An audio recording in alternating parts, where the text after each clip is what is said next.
Hey, what's up, y'all? Welcome back to the Top Flight Pod. You know what it is. You know what we're here to do. Back on screen today. We're on StreamYard tonight. I'm with the boys. We got Ozzy Primo here on screen. We got Ozzy, el señor de las dos banderas, and making his Top Flight debut. We got G Tucker. Everybody's apparently know him as Mon-terry. I don't know how that came to be, but the record is there. Leagues Cup, Austin FC still owns Monterrey to this day, and Tucker says that he's not going to change it until Monterrey beats us back. But I'm going to start off with Ozzy Primo. How are you doing, mate? Wearing the Oak Army hat. What's up, bro? Rocking the Oak Army hat. It's a nice day. It's nice weather. Nice day to talk football. So I'm ready to get into it.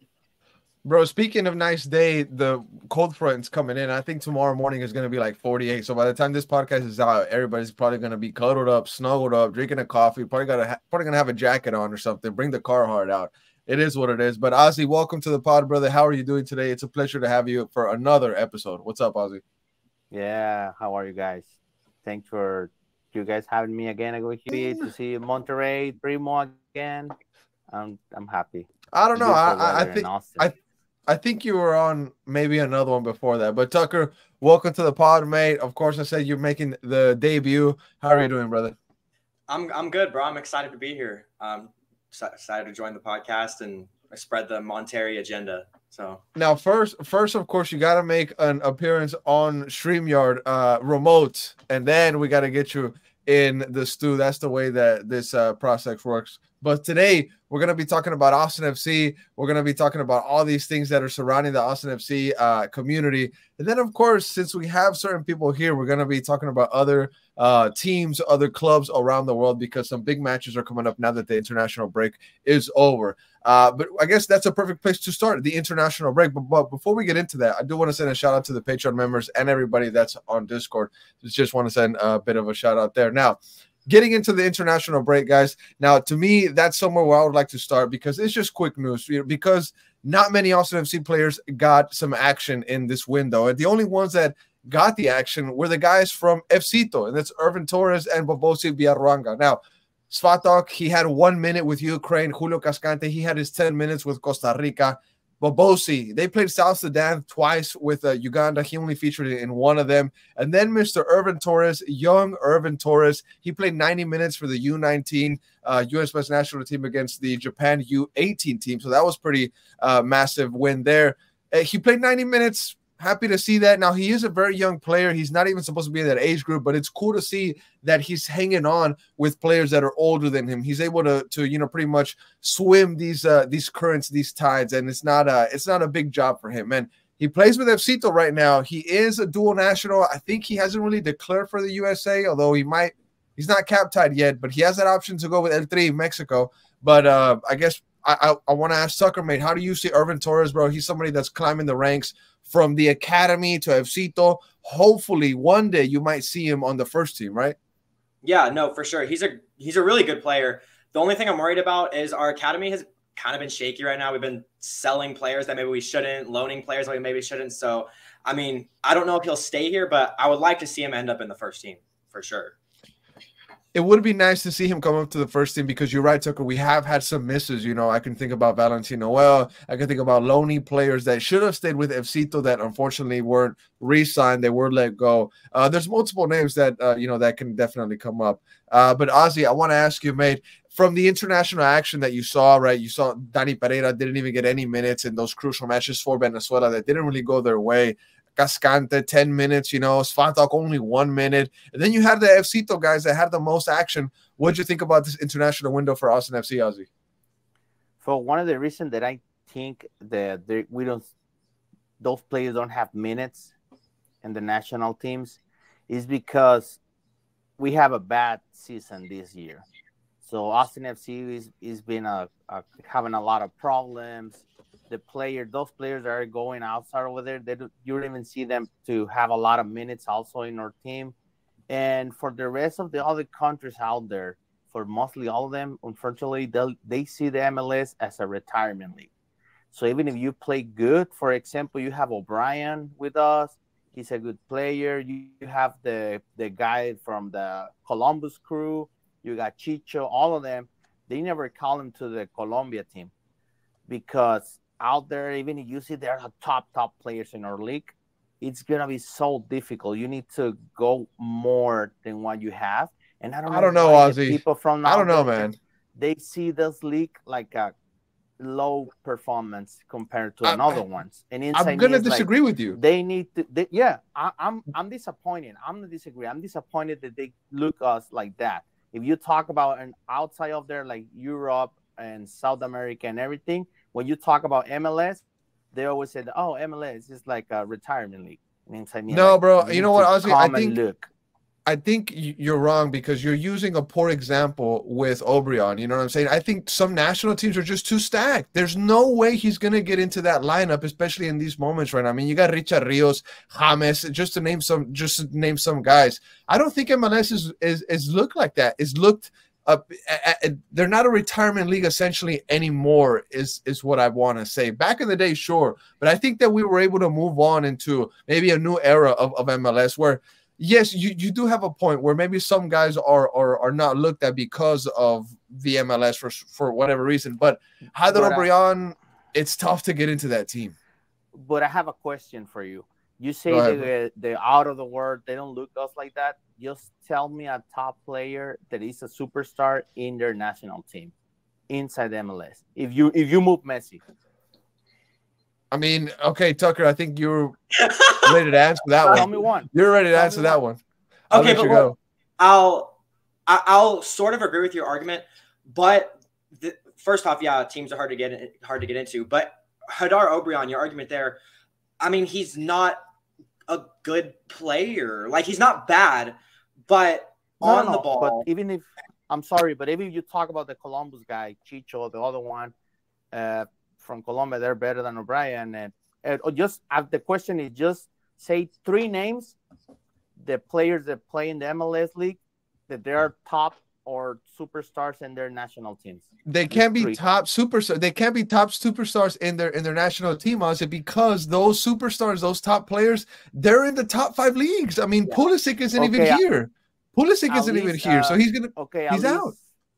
Okay, at least a player that isn't started in the national team. It's tough, mate. It's tough. It's tough because honestly, there is none. There is none. You have a really good point there. However, it's disappointing for me because I love this league and we know all that we're better also than the other leagues. And I don't know that's actually a pretty fire point. I'm not gonna lie, that's actually a pretty fire point. That is. So that's why it's gonna be so difficult to our players to see them to have minutes in their national teams. At least actually they look or guys. Actually, Ozzy, you do have a good point, but I have the answer that you might be looking for, and I'm gonna give it to none other than Nashville's Schaffelberg in the Canadian national team. In MLS, he probably doesn't get the praise that he should be getting, but in the Copa America, he made a lot of national teams suffer. So I'm going to give it to Nashville's Schaffelberg, the guy with the curly mullet. That guy's a beast. But you have a good point. There are very few players that are in MLS that are considered to be big names in their national team. I mean, Osman Bukhari, he's our biggest club signing, $7 million. He's not even considered for his national team. Tucker and I, we were on a Ghana national team Twitter space the other day, and I asked him, I went on there and I said, hey, Bukhari made this move to Austin FC, and he hasn't been called up. I just wanted to ask you guys, what do you guys think about his international career and his international future? They pretty much said, like, yeah, he's a good player, but the move to MLS somewhat affected his selection. But hey, even Peitzo, who is a good player himself, he's not being selected also. So, I mean, Ozzy probably has a point in this anyways. It is a little bit frustrating that there's talent in MLS that's not considered, for national teams. Maybe because they play in America, which is, to me, just not right. That's all. But anything, Primo, you would want to add on the international window for Austin FC, mate? I mean, it was kind of quiet, really nothing much. There's been previous windows where the boys actually get minutes, where Julio actually gets to play, where Danny Pereira has actually gotten to play, but it was a little quiet, Primo. I mean, anything that comes to mind with the Austin FC players' involvement in this window? I mean, like you mentioned, not much going on. We're barely scraping stuff here just because of the minutes these guys got. Danny Pereira, which I think is our most prominent and promised international guy right now, didn't even see the field. So, I think I agree with Ozzy. I think a lot has to do with the bad season that we had this year. If Danny Pereira were playing for Venezuela in 2022, I think, he would be seeing the field a lot more. But at the same time, I kind of wish that they play him more. Venezuela, in the tough spot. Why not just throw him in? See what he can do. It's off season for him, so I want to see him get more involved, obviously, but it's tough right now for these guys. That's the one that kind of hurt the most for him. You're right. Seeing Danny Pereira go from being someone involved with Venezuela to now just being dropped off. But he is getting those call-ups. He is, training with them and whatnot, being involved. He is suspended for the Austin FC match that's coming up. We're going to get into that here in a bit.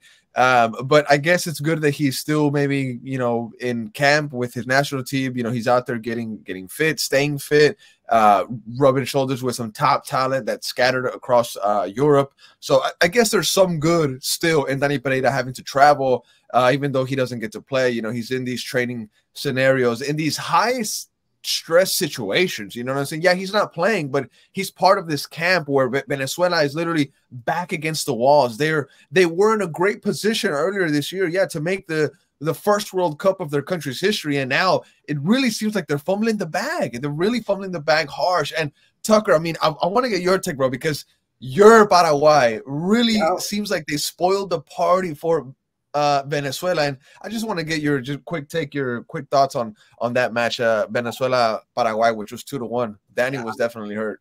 Alex was too. Obviously, I was so happy. Obviously for Danny, it sucks. For me, I loved it, but I think in general for all of our players not really getting any minutes, they're not really in form. Some of them haven't even been playing. You look at Svatak only getting 1 minute. Some people saying he should be getting more. He started 1 game, if I'm right on that. Danny hasn't really been that great recently. He scored a goal against Portland, but it was a lucky goal, and he hasn't really been in great form. Cascante, Leagues Cup Danny, bro. No, Leagues Cup Danny, respect.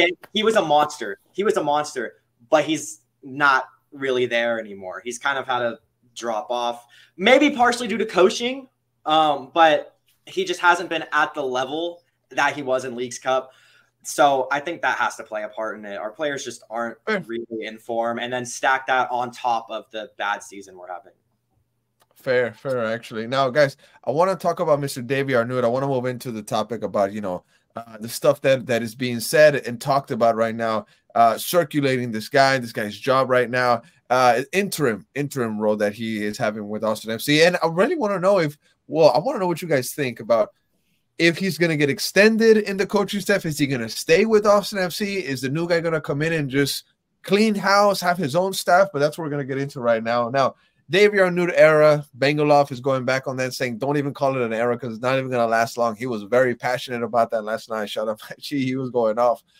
But how long is it going to last, guys? And how long should it last? Now, the reason why I say that as well, because Rodolfo Borrell in press conference when he addressed the media after the sacking of Josh Wolf, he was very clear and he was very quick to the point when he said, no timeline, interim right now, Davy Arnaud, right? So this guy has a plan, obviously. And Davy Arnaud, let's be 100% real. Let's be factual. He knows this team better than a lot of people would think.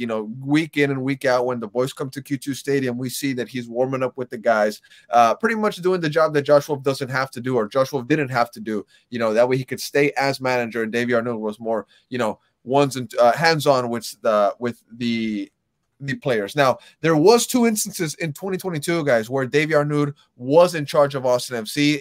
It was against FC Dallas in Dallas, where Austin FC got a point, and then it was at home in decision day against Colorado, where it was 1-1 there as well. Diego Rubio got the goal for the Rapids. He's now with Austin FC, of course. But Davy Arnaud, undefeated, but also he hasn't got a win for the club. So I want to start off with you, Ozzy, bro. What do you think about Davy Arnaud? Is this going to be an era, or do you think it's just going to be 1 game and he's out after that?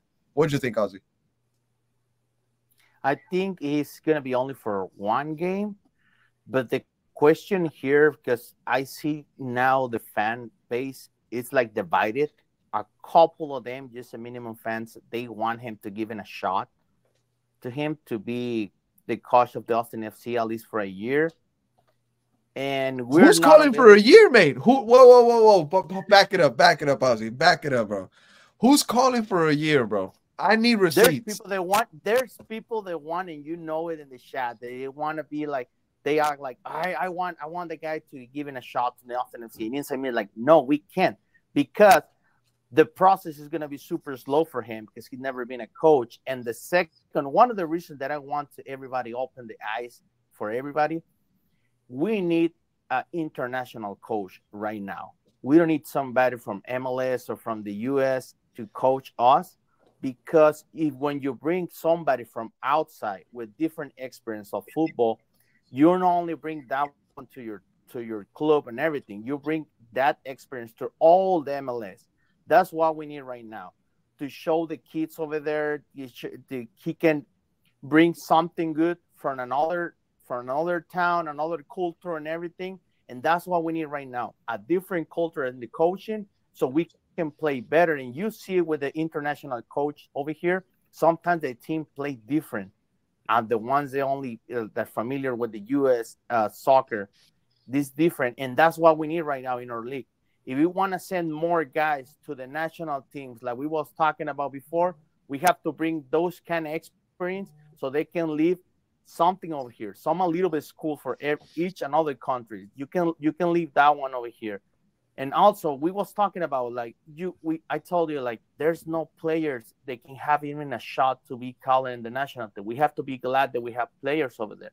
We don't seem to have minutes. It's obviously for the rest of the world, we are retirement league. Even the U.S. national team, we don't have players that play the 90 minutes that play in the MLS. Even the U.S. national team. Okay, so, well, I'm going to say this. We need coaches, international coaches right now in the MLS, so they can bring something to have more experience to the kids, to show them a different ways to play. Now, it's going to be better. Now, hold on. Pause. You're on a highway going 70 miles an hour, bro, and you've said a lot of things that I got to back up and unpack some stuff, bro. You say you want an international coach. That sounds great. It would be peaches and cream. But what about the international coaches that have not done their homework on this league and think that they can sign anybody that they can and bring anybody that they want? This league has so many dumb rules, Ozzy, that I don't necessarily agree with, that make it hard for managers to do their job as easy as they can in other leagues. Now, Rodan Borrell, he is a mastermind of this game. He knows what he's doing left and right. But even he has said, I mean, what he inherited with Austin FC was a complete circus, was a complete mess when we're talking about the salary cap, when we're talking about budget. So yeah, an international coach would be great, Ozzy, but we also can't forget that there's an element of knowledge that the coaching staff needs to have about the league, about the rules and whatnot. And yeah, there are people in place that have, you know, in this institution that their job is to probably, you know about these rules or whatnot. But the fact, to me, the reality is that whoever comes in for Austin FC has to have MLS knowledge in some way, shape, or form. They have to be studied on this league. But you have to be smart. You have to be smart. You have to know as a fan that process is going to be slow. Even if you bring 100%. Pep Guardiola to our club tomorrow, he's going to be like, he's going to see all the players that we have, and he's going to say, I can do magic with these kids. At least bring me 3 or 4 guys that they know my type of way how I can play with these guys. Everybody's excited in the comments. We want Pep Guardiola. We want the Xavi Hernandez. Xavi Hernandez and everything. Inside me, like, bro, he had a Sardes and Rubias 9. What do you want him to do with those players? Relax. So the process is going to be slow for the fans. They have to know that if you leave a coach at that one, the assistant coach for Wolf, because you want a quickly results, we're screwed. Okay. The fan base need to know what we need first. Need to be slow. Everybody need to be relaxed. If we want something quickly, it's not going to happen. Okay. Now, Tucker, both Ozzy and I kind of went back and forth on that. The topic here is, Davy Arnaud. How long should he be here? How long should this interim role even last? And I proposed a question on the Discord chat the other day, and pretty much is just to have that knowledge that Davy Arnaud would bring to your locker room or to your coaching staff on what the Austin FC experiment has been the last 4 years, right? It's a short history, but Davy Arnaud has been around with Josh Wolf backing him up, right? And I said, hey, what about keeping him in the coaching staff? And everybody erupted. No, we gotta move on, this and that. But I mean, Tucker, just your thoughts on the whole situation. I mean, would you like to have Davy Arnaud around, not as head coach when the new guy gets here, of course, but maybe as an assistant manager still for him? I mean, how are you seeing this? No, yeah, I think he should definitely stay in the staff, assistant manager. I think he deserves to. He knows the players, he knows the leagues, he knows this club. But in terms of a head coach, I don't think it should last more than this Colorado game. I think we play this game and then just swipe everything that's happened over the last 2 years just under the rug. And I think we need to go for, like Ozzy was saying, a European manager. I think we need to go for one like, I'll use an example, Enzo Maresca for Chelsea. He wasn't at the top level. He wasn't managing Liverpool, managing Dortmund, managing Bayern Munich. He was managing a championship team. It was his first job. He performed pretty well. There were some complaints that he couldn't change tactics, but then Chelsea take him off of no real record besides winning the championship, but he won it with the most expensive team, so it wasn't as credible. You take someone like that, and Enzo Maresca has been incredible for Chelsea. We're playing amazing, and we got this coach before anybody else could. I think we need to go for coaches like that aren't at the highest level, but are good. But are good managers. You know what I mean? That have some proven just a tactical way of playing that will work with the players and that is available to get. That's one of the key things in this, mate. If this coach that Rodo Borrell is shaping up to go after or whatnot, because when he sets his eyes on somebody, he gets them. Now, this list of 25 managers, and pretty much, we'll get your take on this. Whoever his top guy is, whoever his top 3 people are, hopefully they are free of any kind of commitment with any kind of club right now, because one of the last things you want to do is having to pay to break one guy's contract with said club to bring him to your team, right? That's the last thing you want to do. You want to spend money on that because you still got to rebuild this Austin FC side when you get to the club. So the money that you spend on a manager, hopefully you want to save it. That way you can swing it around here and there, get guys to the team. But Primo, I mean, your thoughts on this situation? I mean, I want to hear what you got to say on Davy Arnaud, interim role. How long should it last? I mean, do you even want him here after the interim role would expire? Because there's conversation of keeping him as a assistant somewhere. I mean, I'm glad that he's going to be able to coach this last game. But I think he should go after. I don't think he should even be considered as the coach at all, as head coach. Because at that point, it's just a copy and paste. I think you don't think he's different from Josh Wolf? You don't think they have different schools? No, I think he's just under Josh Wolf for too long, and I want to see someone else come in, someone new. And usually when you do have a new coach come in, they bring in their own staff, they bring in their own boys. So people they're familiar with, people that they can work well, and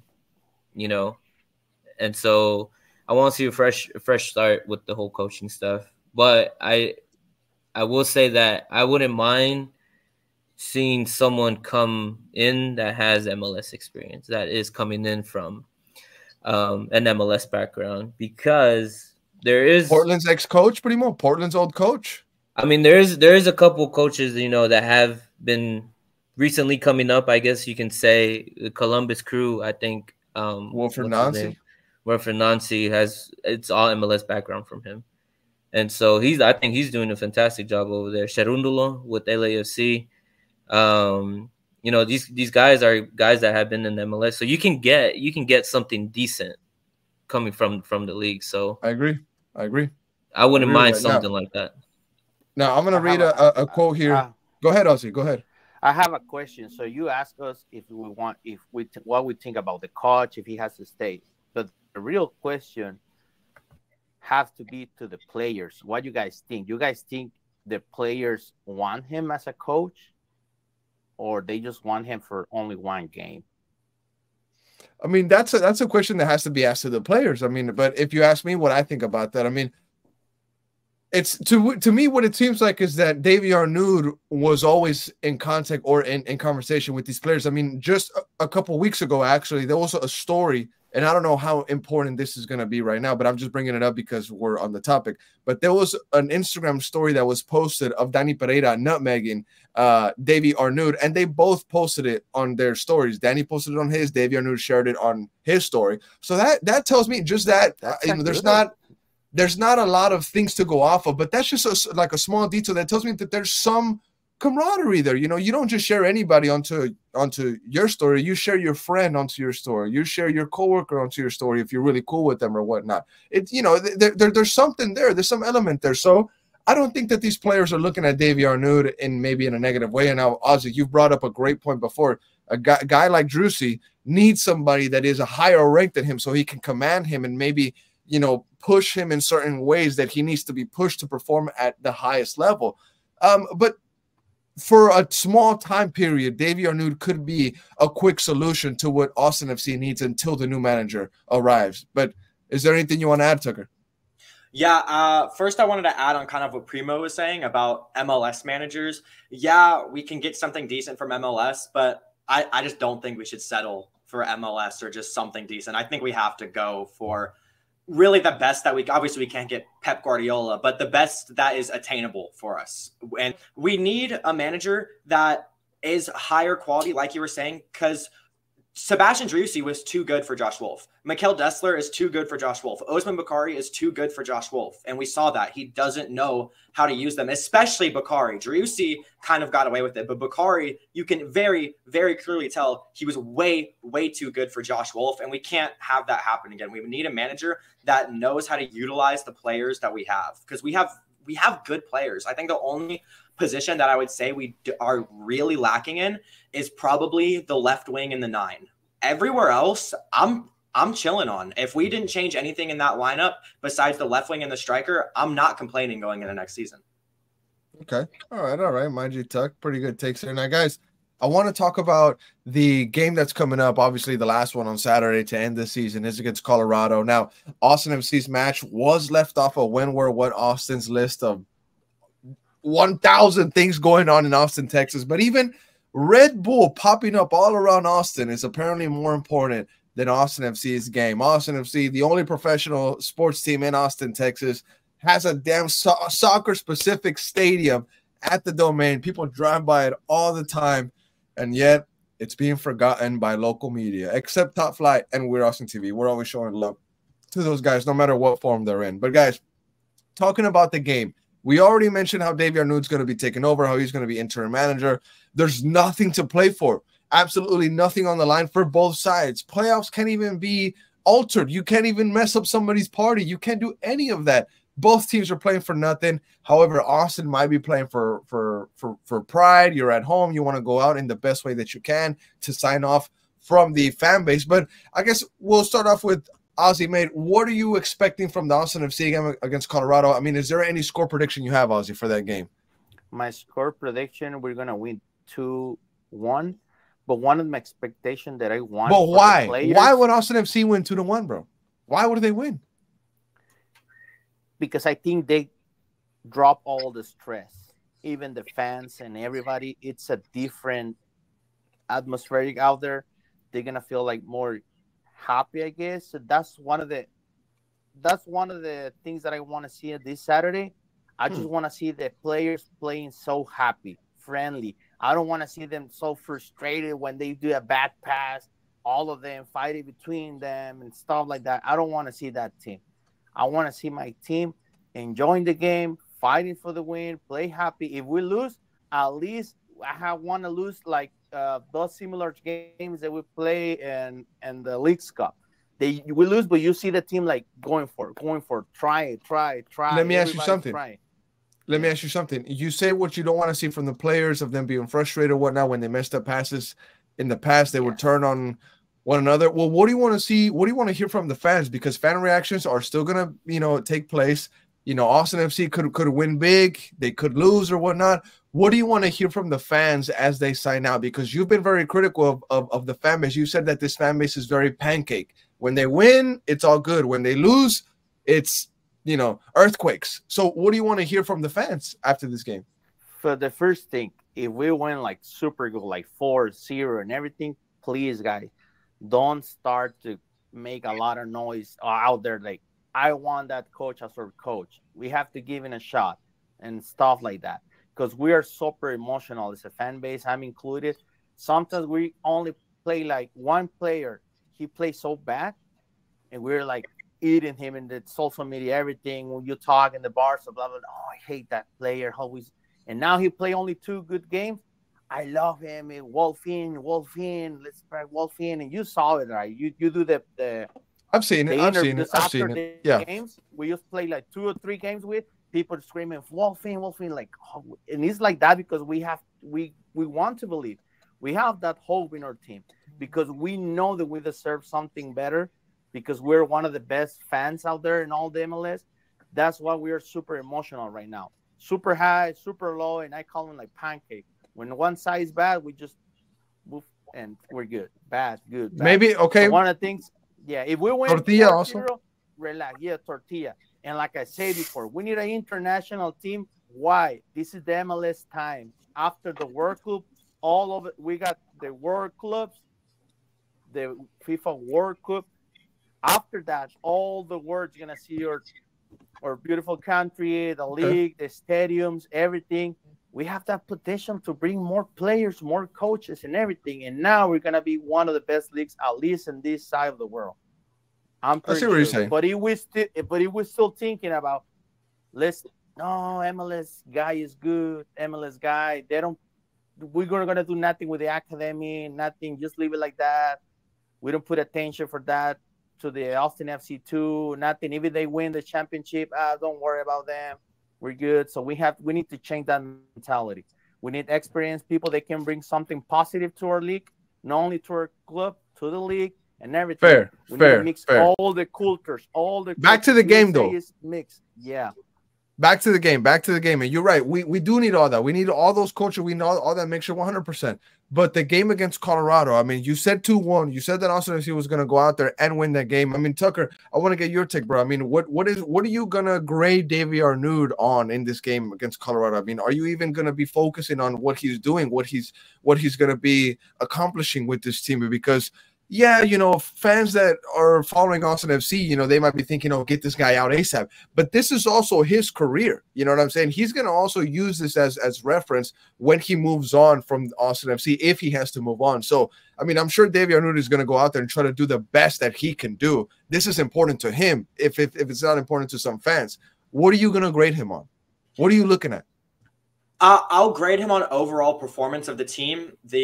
Not only just the fight and the effort, but tactically is going to be a big thing for me. I don't want to see playing the wingers just down and then just mindlessly crossing it in like Wolf ball. I don't want to see that, which I am nervous for because, I mean, he's worked under Josh Wolf for all 4 years now. So that's kind of all he's known. So I am kind of nervous about that, which honestly is probably what we will see. I do think we have a chance to win here. It's not impossible. Colorado are in really bad form right now. In their last 5 matches, they only have 1 win and they've lost all 4. And in our last 5, we have 2 draws and a win. And Colorado are not in goal scoring form right now. So anything's possible, but Austin also have kind of been that team historically if you need a boost, we got you, take a win. And you also got to factor in the international break pause. Some teams that were in poor form take that pause, they come back, and you know they're in a different spot. Teams that were in form take that break, they come back, and they're all of a sudden the worst team in the league. So we'll see how Austin FC takes it. But I mean, just like you said, Colorado will be in bad form, has been in bad form. And when you're at home, when you're in front of your fans, if you want to sign off and have a good, you know, impression as you're leaving this season, you got to win for your fans. No excuses. Primo, anything that you want to add, Primo, into this conversation about the game? I mean, score prediction from you, bro. The last score prediction of the season. Last score prediction of the season, 2-0 Austin wins. Yeah. 2-0 Austin wins. 2-0 Austin wins. And I just want to, you know, like you said, it's the last game of the season. Just go out, you know, with with the bang and leaving the fans happy and wanting having that feeling cross over into the next season. And as far as Davy Arnaud, I feel like I think he's going to try his best to make something happen. Hopefully, he kind of throws in his own style in there somehow, and gives us a result. The way I see it is, if you're planning on moving forward, or if Austin FC is planning on moving forward, either way, this game can go on your resume. Like, hey, exactly. Look what I did my last game as head coach, and because there's teams out there that need coaches. There's teams out there that need assistant coaches. So, why not add this last game to your resume? Go out with a bang. Throw in your own style and see what happens. Exactly. Throw in your own style. And Davy Arnaud is undefeated with Austin FC right now. He also hasn't had an official win. 1-1 against Dallas, although that's the only point that Austin FC has ever collected against Dallas in Frisco, so that might count for something, right? And then with the 1-1 draw against Colorado. Now, on the game, though, I know everybody gave their score predictions. Earlier today we had dropped the graphic on We Are Arsenal TV about Danny Pereira being suspended along with Guilherme Biru. I believe we already mentioned it on the pod. And then it doesn't matter because I don't believe that they carry over for the 2025 season, but just in case they do, Rubio, Cascante, and none other than Guilherme Biru are also on yellow card accumulation watch, so they have to be very mindful of that. Now, folks were asking, like, hey, how is Biru on both of them? Well, because he was on yellow card watch before the direct red card on Ricky Puig, so he has to serve the suspension for the red card. If there was more games left, he would come back from that red card suspension, and then he would still be on that yellow card accumulation. So I have a question for you guys. What do you guys think? How is going to be the message if the coach in the last game, he only sent the bench to play, like giving the vacation to the stars, to our stars already in the last game? That's what kind of message is that? That's just like giving up, just throwing the game. That'd be like, I don't care. It'd be kind of disrespectful, to be honest, to the fans. After, 100%. After this whole horror show of a season outside of Leagues Cup, that would just be completely disrespectful. Probably in the second half, he's going to bench all the stars. He's going to be like, okay, guys, raise your mind. Have the vacation for now. Let me give you minutes to the other ones. Yeah. Yeah, I was thinking about that right now. Like, how could be if the coach sent all the bench? Like, there's nothing else to do out there. Yeah, I mean, you have to play for pride and the fans, especially. I mean, but you think they have that? I think if Josh Wolf was still the coach, no, they would probably throw this game, and maybe intentionally, maybe not. But I think this game has potential to like set us up for the new era of Austin FC. Josh Wolf is gone. Some of these players, I mean, they'll be playing for potentially a contract. You look at some of these players like Diego Rubio, Hadar O'Brien, they're not on super long contracts. They'll be wanting to get extensions, and Brandon Heinzike, he's on a short contract. He'll be wanting to get extensions. So you will have players that want to play for things like that, play for a contract. And then players like Usman Bukhari, he still hasn't scored a goal at Q2 Stadium. He'll be wanting to do that. Sebastian Driussi has potential to become the club's top goal scorer for 3 seasons in a row. So I'm assuming he'll be looking to do that, especially after he got his 50th goal against LA. So there's still player pride for these people to play for. So cool. Player pride for these people to play for. Good stuff. Good stuff. We'll see if, Driussi's able to, turn it around, and Hadar O'Brien, if he's able to celebrate with his baby at Q2 finally. And he also is going to be a dad for a new baby coming here soon. But guys, we got all of our score predictions in, even though we have suspensions here and there. But I guess maybe the mood is still positive. Austin FC is going to win this game. Pretty much everybody said that, right? We have to believe we got that hope. I'm telling you. Hope for what, Ozzy? The season's done, bro. The season is done. The team, we just want them to see them to play better, tactical, everybody happy, You know what? I'll say a 2-1 win with Driussi and Bukhari scoring. Damn. Hey, that wouldn't be that bad. That wouldn't be that bad, guys. But hey, some important but boring dates coming up for Austin FC, or some boring but important dates coming up for Austin FC, I must say. Some real quick, or I guess a quick recap of what some folks should be paying attention to. The expansion draft that's coming up, San Diego is going to be able to select 5 players from different MLS teams, 1 player, of course. And then, of course, the list that Austin FC has to send in of the players that they're going to protect. You also have the super draft. You also have the college showcase and all that stuff. And, of course, the famous reentry draft where you got Hadro Brion, that is your current top scorer of the season. But I want to start with the expansion draft because I think that's maybe the most important one. And I have a list of my 12 picks where I rank them in order of how important I think each one of them should be locked. And I want you guys to react to it. But as many of you know, and all the listeners that are listening to this podcast, if you didn't know, well, you're going to learn something here. Austin FC has to lock in 12 players for the expansion draft that is going to be coming up. Well, those 12 players, they will be excluded from the list that's going to be sent to the league, to San Diego, of the guys that they can pick. And something very interesting, one of the top recruiters, or one of the top scouts that Austin FC had before, Coach Cronin, he's now part of San Diego FC. So he's going to have a little bit of intel on the guys that we have on this team. He's going to have maybe some takes, and we'll see if he's going to come after some of the Austin FC players. But here's the list that I had. Now, the number 1 lock that you need to make sure that he is in there is Brad Stuber. Number 2, I have Guilherme Biro. Number 3, I have Mikhail Dessler. Number 4, DP player, designated player, Osman Bukhari. Number 5, Alexander Svatok. Number 6, I have Alex Ring in there, believe it or not. Some folks are saying that he might leave. Number 7, Hadro Brion. He has to be locked in there. Number 8, John Gallagher. No mistake there. Number 9, Stephen Cleveland. Stephen Cleveland. I think we have to make sure that we have a good backup keeper secured.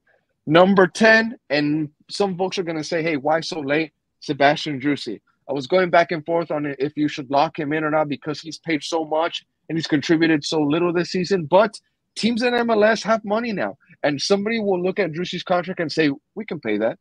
We can recover him. And I think we should make sure that we have him locked in for next season because this new coach that's coming in has to recover Drusi's 2022 level. So we got to keep him in. Make sure that he's locked in. You don't want to sweat that out. Number 11, Dani Pereira. Now, I have a little bit of a note there. I have to make sure that he is out of the Generation Adidas supplemental area or whatnot. But if he's supplemental, if he's GA, then he'll be good. We don't have to waste a spot on him. And then, of course, to finish off the list, I have Mr. Brendan Heinzike. Why Brendan Heinzike? Because, well, he's in conversation for Defender of the Year. I think it's important that we keep a cheap center back that has performed so well this season. I think he definitely outperformed his contract, so I want to reward him by protecting him and adding them on that list. But Tucker, I want to get your take first, brother. What's your reaction to my list? I agree with most of it. The only thing I really disagree with is Ring and O'Brien. Go ahead. I've said this before. I'm thankful that he's our top goal scorer. He's given 100% effort all the time, but on the ball, can we just all agree his ability is just not there? Like in the build-up play. You're harsh. You are harsh, brother. You're right. I'm harsh. But you know what? You know what just happened? We just had a $7 million right winger come in.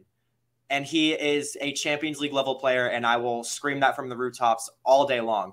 So we're either going to stick with Hadar O'Brien, who is already not great on the ball, and we're going to play him out of position at the left wing over maybe a Gallagher, or we get rid of him and spend that money on a higher caliber left winger.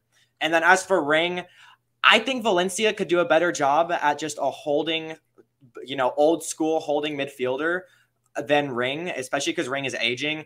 But you have the whole Valencia situation, so I'm not going to go too in-depth into that. If he stays, he stays. Cool. But as for O'Brien, I think we should look to spend that money in just better wingers.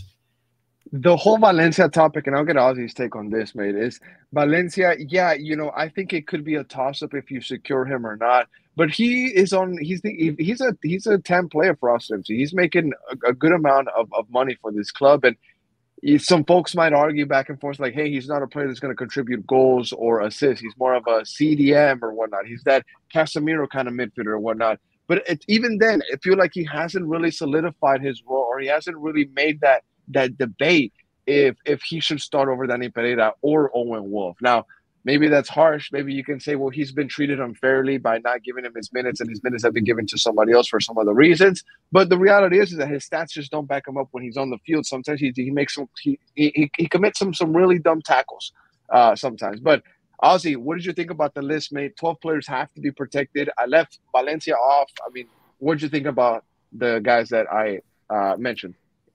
It's a good list, but you put a lot of players. I'm only going to choose 6 players, and that's it. You can do whatever you want with the rest of the other ones. I'm only going to choose 6. Just for example, if we have a new coach, I'm only going to give you these 6 players. So what are you going to do with these 6? The other ones, he's going to be like, I don't need him. So the first is not in the top, like the best or the lower player. So I'm just going to give you 6 names. I'm only going to stay for the Austin FC for the base. It's Stuver, Dessler, Drusi, Bukhari, Gallagher, and O'Brien.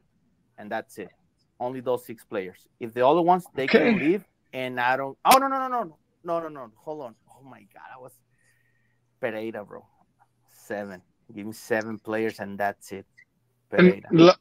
Like I said, Danny, I think we got to make just a little bit more, got to look into his situation because, he does have an option to come back. Is he going to be out of that GA? Is he going to be out of that supplemental? His contract situation is weird because we got him from the super draft, so we'll see how long that lasts. But if he needs to be protected, you got to make sure Danny Pereira is protected because we saw it before when there was a little bit of contract rumors about Danny Pereira. Transfer Market even reported on the rumor that we had put out there that there was 5 teams that were after Danny Pereira, and in MLS and all that stuff. And I'm gonna keep just those 7 players, and we need a fresh start, Everybody's thinking about Austin FC. We're good. We're saving 11 players. No, we played so bad the last 2 seasons. We need a fresh start. Fresh ones. Okay. So only 7 players, and that's it. Bring me a new coach, and only those 7 players. And that's You're crazy, mate. You're crazy. You're absolutely crazy. You're absolutely crazy. But folks are gonna like what you said. But Primo, I want to get your thoughts, bro. Obviously, I have my list of 12 players that I would like to see protected by Austin FC. I left off Sardis. Of course, he has $1 million contract. If somebody takes him off of our hands, that's low key a bit of a favor. No disrespect to Mr. Sardis, but he's just not contributing enough to be getting that high wage for Austin FC. I think he had a great career, but somebody could pick him up off of our hands, along with Diego Rubio. Somebody could pick him up. But that's if we even extend our options. There's going to be that date, and I believe it's November 27th when you have to send in your list, or you have to submit the official options that you're going to pick up from the guys that are left over. And then Austin FC, remind you guys, there's 9 players that are on that balance if they're going to be extended or if they're going to be let go. I mean, guys like Valencia is in there. You got guys like Ethan Finley in there. Hector Jimenez is not necessarily on an option, but you can negotiate with him or whatnot. But there's multiple names that are going to be free agents come that time to hand in those options. But pretty much your take on this expansion draft drama that's going on. I mean, who would you secure, or do you agree with the list? Yeah, I mean, I think I agree with your list. There is maybe a couple names. But with the whole rule thing, again, I don't even know if you have to protect, like CJ Fraudry. Definitely protect CJ's good. Fraudry. You're good with CJ. You're good. CJ's good. All right, but that's definitely one I would protect if I had to. What about Cascante, man? You didn't mention Cascante. You didn't mention Vicenen, Komunic. Oh, Vicenen can go. Vicenen can go yesterday. Vicenen can go yesterday, bro. Yeah, bro. Can go yesterday. I completely disagree. Oh my God. I completely disagree. Komunic?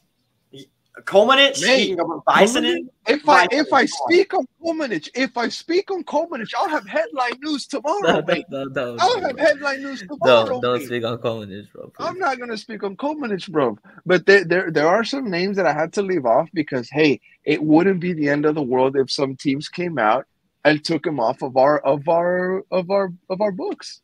Maybe that's harsh, bro, but there's some guys here that are getting paid a tremendous amount of money, and their production just doesn't match it. And I love Julio Cascante, one of the best players, one of the longest serving players that this club has ever had.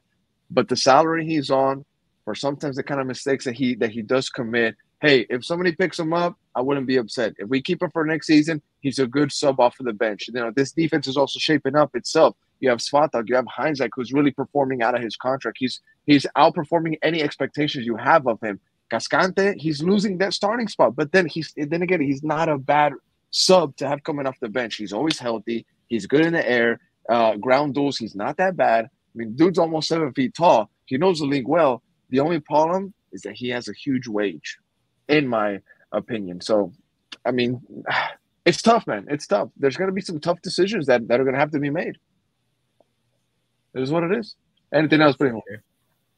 No, I mean, like I said, it's just a couple names that I probably would have thrown in there. But, yeah, I mean, just based off of the season we had, it's kind of a little bit of a hard guess to see, who's going to be on that list or not. No, dude. I mean, it was a very tough decision when I had to add the last name, and I was thinking, was it going to be Heinzek or is it going to be Julio Cascante? But the reality is that both guys, they're playing similar levels. Heinzek is probably a smidge better, but the wage difference is insane. And hey, it is what it is. That's not a Rodo contract. Julio was given a Reina, Sean Rubio, Josh Wolf contract, and I'm sure that they're doing their best to get rid of that era of financial situations at this club. So I'm sorry, but Reina players, count your days. Reina contract players, count your days. It is coming through to a theater near you. I'm sorry, guys. But gentlemen, I want to talk about a little bit of European footy because we got a big game coming up. We got Chelsea against Liverpool. That's coming up. A little bit of a top flight derby now. We got Tucker, Chelsea fan, and right underneath him on my screen at least, El Señor Ozzy Cruz. He's a big Liverpool fan himself. I think he even has a tattoo, if I'm not mistaken. But Tucker, I'll get your take first, mate. I mean, what can you expect from this match? You name dropped Enzo Maresca earlier, comparing him to Austin FC. Crazy analogy. What do you think is going to happen in this game? I'm super, super excited. And I mean, it's been a while since I've been able to say I'm super excited to watch a Chelsea match. So that in itself is amazing. But this is for sure our biggest test of the season. In my opinion, you have the Man City game in the beginning of the season, but I mean, look, everybody's going to lose to Man City. Opening game of the season, it's going to happen. But in the form we're in, we're undefeated since that Man City game. And yes, Liverpool are good, but in my opinion, there have been some kind of not errors, but like red flags, in my opinion. And if we use Sancho and Neto to push high up and just pin the fullbacks back, it's going to really hinder their ability to play the way they want to play because they're really good at creating space, but it relies on their fullbacks. So if we can pin them back, that'll be really important. And I'm not going to say we're going to win or anything, but I think we can for sure get a result. And just in the form we're in, and if you compare us to all of the teams above us, Arsenal, Man City, and Liverpool, I think the team we're closest to in terms of not being better than, but being on their level is Liverpool. I don't think we're with Arsenal. I don't think we're with Man City. But Liverpool, I think can be talked about in that category. New coach, kind of a new era. Same thing for Chelsea. I think we're kind of in that category. And I think we're in such great goal scoring form. Score prediction. 2-2 draw. 2-2 draw. Oh, all the yapping for a 2-2 draw, mate? Yeah. No, I think it'll be a 2-2 draw. I think Liverpool are really good defensively, but they will press forward and there's going to be space left open for our attack to attack on and whatnot. But they have Salah. They have, so much attacking depth. They have Luis Diaz, Diogo Jota. They have great attacking players that I don't think our defense is as locked in as it needs to be to win this game yet. They can have all those players, bro. They don't have Jazzy's artists, so that's how that matters. But Ozzy, mate, give us your take, bro. I mean, big match coming up for you guys. Liverpool against Chelsea. Of course, you want to win it, but can Liverpool win this game? Easy. I think it's not going to be a hard game for Liverpool. I think Chelsea is not doing well even the last season. This one, that's why they have a new coach already. It's different between Liverpool and also some extra plus. He's talking about we have a good defense and goalkeeper, but all of them, if you see them how they play and this national match, like Lucho Diaz, Nunez, all of them, Salah, even McAllister with Argentina, So those players are on fire. If you call players from Chelsea, they're on fire out there, outside their club. There's no competition between Liverpool. That's wrong. Nothing. That's wrong. There's nothing. Hold on. Let me say something else. Okay. Also, we have better bench than Chelsea. If we want to be aggressive, you just move one striker, put another one at the same level. Okay. Midfielders, the same. Just move man for man. We have a better bench. Even if you move Alexander Arnold, you have another one better, good as him. Okay. Let me ask you a question. Okay. Defense, man by man. We have a better. Okay. What's the question? Chelsea. Okay. What's the question? I'll start with your argument on the 9. Let me ask you first. Who are you starting in the 9? Right now for this game? Yep. I think Nunez. Okay. So are you telling me that Nicholas Jackson and Christopher Nkunku are worse than Darwin Núñez? Current form, no. The thing is that Liverpool, if they want to play from the middle, they can do that. Mm-hmm. But also remember the big difference against Liverpool. Salah can score, Lucho Diaz, Nunez. We don't play like as only 1-9. Mm-hmm. So we move all the 3-head dragons. They're moving around. I completely agree. So Chelsea this season have had 3 different players from the front line score hat tricks. You have Cole Palmer, you have Nani Madueke, you have Sancho getting 3 assists, you have Christopher Nkunku getting a hat trick, you have Nicholas Jackson getting a brace. So we also have a bunch of attacking quality that isn't just relying on one player. Last season, I would completely agree with you. We were completely 100% hat trick against who? Hat trick against who? Okay. Cole Palmer scored 4 goals against an undefeated Brighton team. Nicholas Jackson scored 2 goals. Who? Sure, West Ham. Ozzy's downplaying Cole Palmer. Yep. I mean, Madueke scores a hat trick against I'm telling you right now, we're gonna win 3-0. That's not gonna happen. That's not gonna happen. How many goals we have? Okay, I'll bring you another thing. Okay, you guys have the best defense in the league. We have the second best goalkeeper. We have a better attack than you guys. We have the best goalkeeper. Don't forget about that. The best goalkeeper in the league. Allison's injured. He's not going to be available for the game. He's going to be available.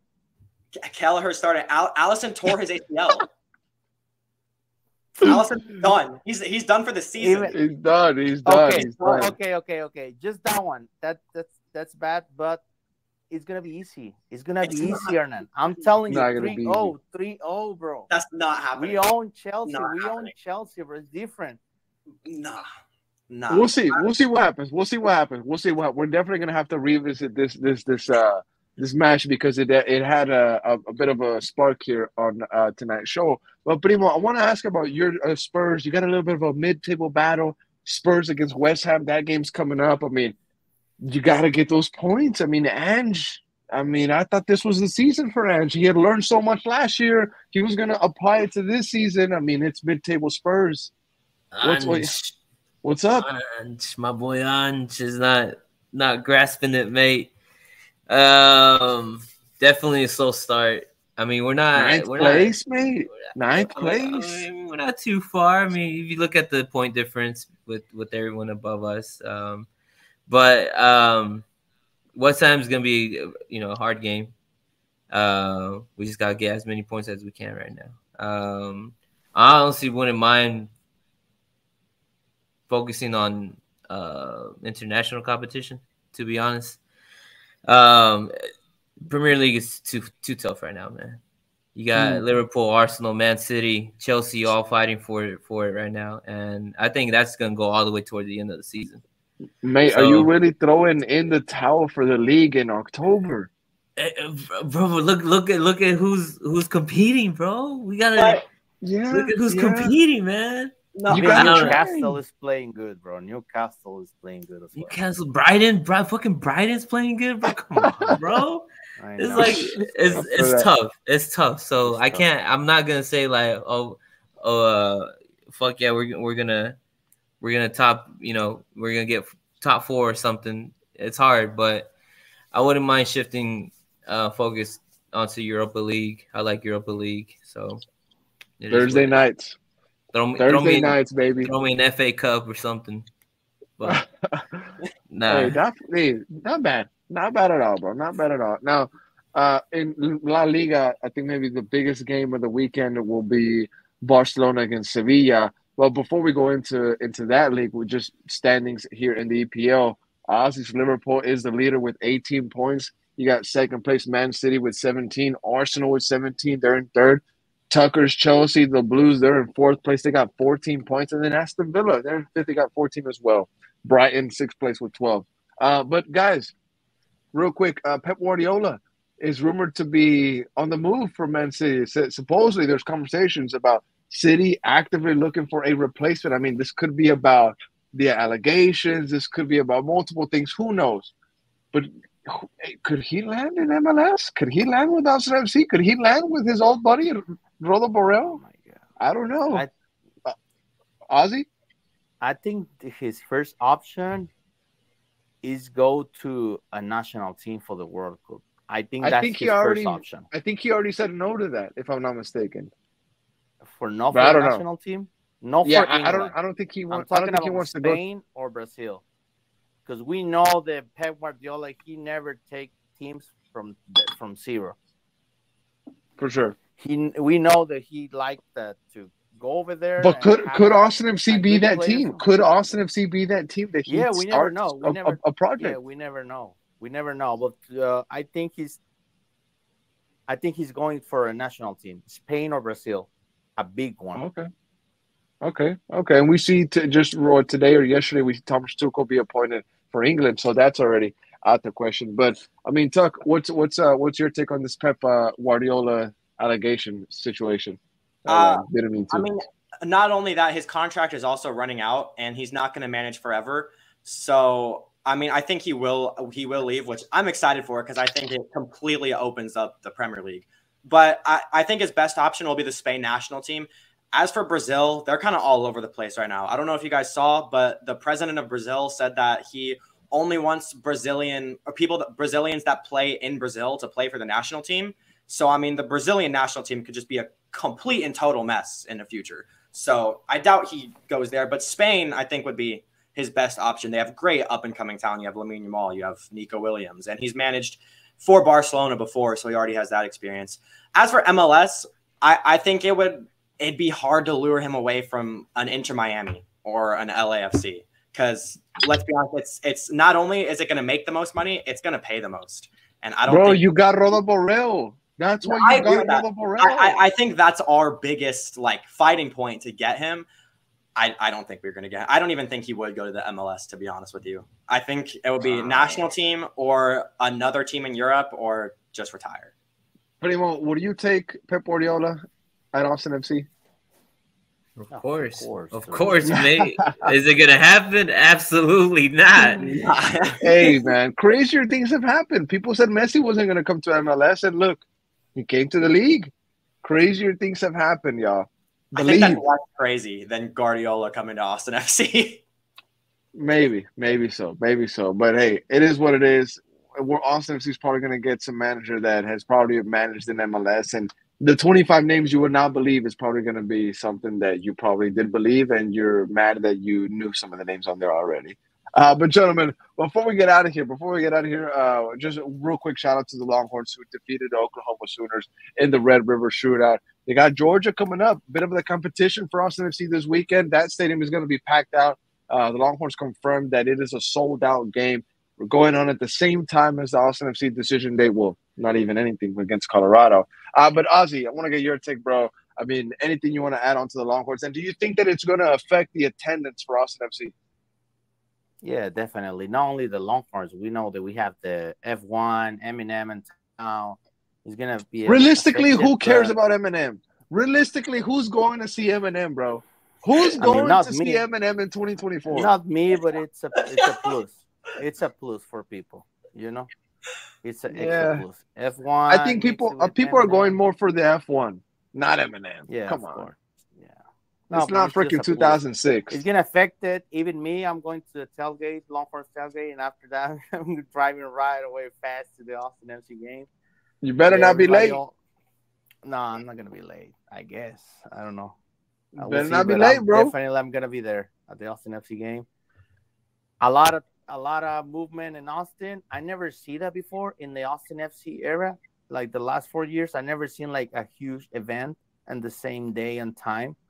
So let's see how it goes. Okay, all right. Now, Primo, I want to get your take, bro, because obviously we have a lot of homies that support the Longhorns, maybe more than Austin FC. But you think that the stadium, the game against Georgia, will affect the Austin FC attendance, or you think it'll still be sold out crowd? Or sold out crowd? It's gonna be one of those sold out crowds, but for sure, bro, Texas is hot right now. It's the biggest game in years, I think, to be honest. It's like it's huge. Yeah, that's true. And everyone's gonna be out there, whether people have tickets or not. There's so much going around that stadium, all the tailgates, all the watch parties, F1's in town. There's a lot of F1 fans, believe it or not. So those things get packed too.